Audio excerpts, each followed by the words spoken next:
Tragedy লাগে, নইলে মহাকাব্য সম্পূর্ণ হয় না। আলবৎ তোমাকে চিনত, তুমি কোন বাড়ির ছেলে। কেরোসিন আলোর গ্রামগুলো তোমাকে জানে, রাস্তার মোড়ের বটগাছটাও দেখেছে তুমি কত দূর হেঁটে যাও। নদী পাড়ের মানুষের গোচরীভূত তোমার নৌকা সাঁতার কেটে এগিয়ে চলে নদীমাতৃক ইতিহাসের প্রতিটি বাঁকে, প্রতিটি পৃষ্ঠায়। যুদ্ধে যুদ্ধে 7 কোটি মানুষ একটি মানচিত্র এঁকেছে, তুমি সেই মানচিত্রের মহানায়ক। সংগ্রামে তোমার পাঁজর ভেঙেছে অনেক, তুমি ঠিকই উঠে দাঁড়িয়েছ।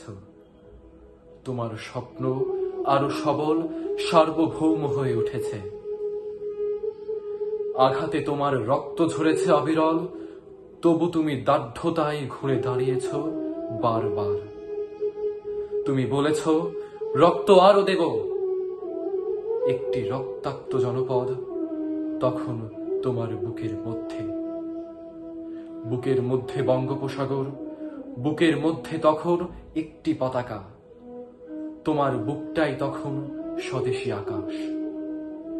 ইতিহাস নিজেই তখন তোমাকে গভীর পর্যবেক্ষণ করছে। মহাকাব্য রচনা করে মানুষ, ঘরে ঘরে উচ্চারিত লোককথায় মহাকাব্য হয়ে যায়।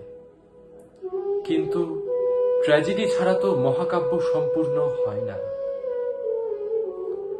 সেই ট্র্যাজেডির জন্য তুমি ঢেলে দিলে তোমার সবটুকু রক্ত।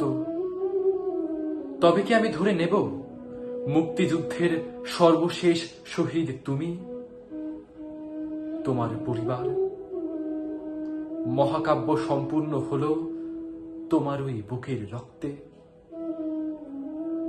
মহাকাব্য পূর্ণ হলো নারী শিশুদের রক্তে।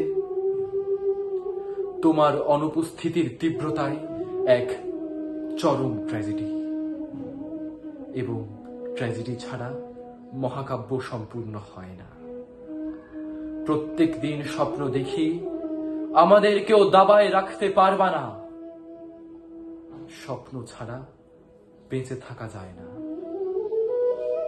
যেমন সন্তান ছাড়া মা হয় না, জঙ্গল ছাড়া বাঘ হয় না, মাঠ ছাড়া ধান হয় না, জলবিহীন মাছ হয় না, তুমি ছাড়াও বাংলাদেশ হয় না।